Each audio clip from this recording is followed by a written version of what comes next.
Clever. Well, hello everyone. It's probably been quite a while since you've seen me. I know I've been a bit quiet of late, but there's a couple of reasons for that. The main reason is that I've moved house.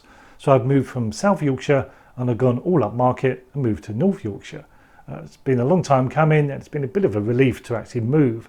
South Yorkshire, it wasn't always pleasant and it was time to move on. So this is my new office. Not that you notice, pretty much the same. It's actually the same style of house that we previously had. So this is a two-story house. This is the top room or the loft room. So I get the full length of the house as my office, which is great. As I say, you probably won't notice because the background's pretty much the same. Actually, I must change those pictures at some point. But I'm not going to do one of those office tour videos. I find them a bit boring. Basically, I've got a desk here, a filing cabinet over there, a charging station for my batteries over there, a pile of camera bags over in that corner, and a drawer full of paper clips just down there. And that's about it. Now these studio videos are pretty hard to do at the moment, not just because of the sweltering heat. It's midsummer at the moment and it's actually the hottest day of the year. But I can't open the windows because this is a brand new estate that I'm living on and means half the houses are still being built. So if I open a window, you get loads of building noise, loads of kerfuffle, and I can't do that to get a breeze in. Can you hear all this noise? So I'm having to sweat this one out, but I can't go out either because it is so hot. It's clear blue skies. I just don't do the heat, as you probably know.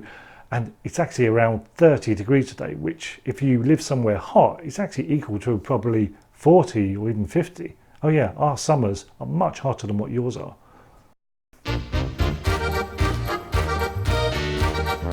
So what's your favourite? What's your favourite album? Oh, last switch is off. So on this video, I'm asking you what your favourite album is. Perhaps it's Hotel California by the Eagles, Divide by Ed Sheeran. Perhaps it's Joshua Tree by U2 or Dark Side of the Moon by Pink Floyd. Well, here's mine actually. Well, it's pretty hard to choose really. Of course you've got Master of Puppets by Metallica, that's pretty good.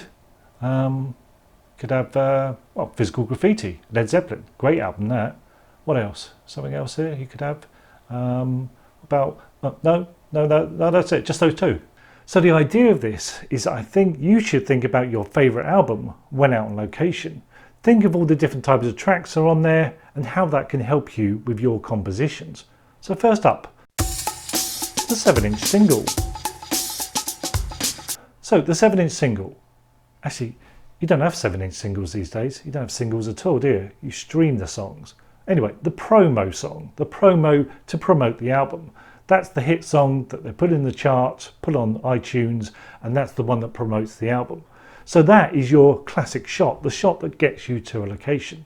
Now this can often be the cliche shot, the one that everybody goes for, the one that draws to people to that location. But that's the one to go for. That's the first shot to do, the first one to get out of the way. So it's the promo shot, the one that draws you to that location, the one that makes you aware of that location. So go there, get that shot done just like everyone else, and then you can move on to the next track or shot. The epic song. So every album has a big epic track, the epic anthem. Different to the promo single, the one that everybody knows that album for. And that's your take on the location. So the 7-inch promo is the one that draws you there, that's the cliche shot. Once that's out the way, you've got to get your own view of the place, put your own stamp on the location, and that is the epic shot. This is your epic track. So you're just looking for a different way of capturing that classic view, a different angle, a different viewpoint, just somewhere else to get a different view, a different interpretation of that location. So have a walk around, move to the left, move to the right, go down that track, see where it leads to. Just try and find a different way of capturing the classic view. You can change lenses if you want, you can go for a wider view or a more telephoto view, but you're just looking for an alternative view. Every location, no matter how famous it is, has always got another way of capturing it, and that's what you're looking for. This is your take on the location, you're going to put your own stamp on it, and this is your epic shot of that location. Next up, the short filler track. So every album also has a shorter track, a filler track as I call it.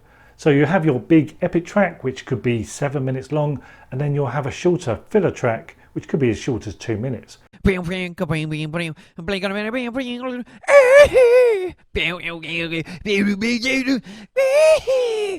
And this is your abstract shot. So this can be a closer view, a more intimate view of the location. So you may have your mountain and big view, but there will also be a smaller, abstract, more intimate view to do. But something there to capture as part of your portfolio of images from that location. So it doesn't really matter what you capture. You can zoom in tight, you can find an area of grass, you can find some flowers, you can find an abstract of a yacht, a rock.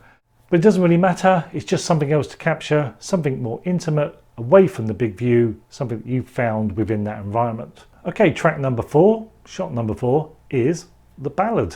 Now, every great album has a great ballad, of course. Time to put your lighters in the air, or your phone these days. Time to capture something a bit more laid back, a bit slower, a bit more creative. So this is your creative shot. So how you interpret this is entirely up to you. You can try a different technique, you could go for a long exposure, you could try a shallow depth of field shot. Anything just to make this view, this location into a more creative shot, a more creative technique. So slow things down, chill out, get into the slow mood of that ballad track and just go with something more creative, a bit more laid back. Okay, number 5, the final track on the album, and this is the instrumental. So many albums have an instrumental track, which is a kind of stripped down track without the vocals, obviously. So you just have the bare basics of the instruments being played, and this is like stripping back a photo. And when you strip back a photo, you take out the color. You got a black and white shot. So now you've got a very different way of looking at your location. No color, it's just stripped back about tones, form and shape. And that's what black and white's all about. So now you've got to look at your view, your location in a very different way. You've got to strip back that color and still make a good composition based on form, based on shapes and based on tones, the black and white tones. Now, if you turn up to a location and you haven't got the best weather, then this may be a good alternative. If it's a dull and overcast day, then black and white can save the day here, but you're still got to make the image work, not just because there's no color, but to make it work as a black and white because it works as a black and white. Remember, you do have to think differently to how you set up a color shot. You've got to think about how the tones are going to be represented in black and white, and you've got to work with that and think about that as you're setting up the shot. This isn't one to do later on in post-processing. Think about how this is going to work as you're there in the field setting up the shot. So there's your 5 tracks: the 7-inch single, the epic, the short filler, the ballad and the instrumental. 5 different ways to capture any location. And I always have that in mind when I turn up to a location. They're the 5 different types of shots that I want to capture and what you can capture too. So when you turn up to a new location, think about your favorite album. And of course, if you are really missing me and you want to see more videos and more content, you can head over to E6, my E6 subscription.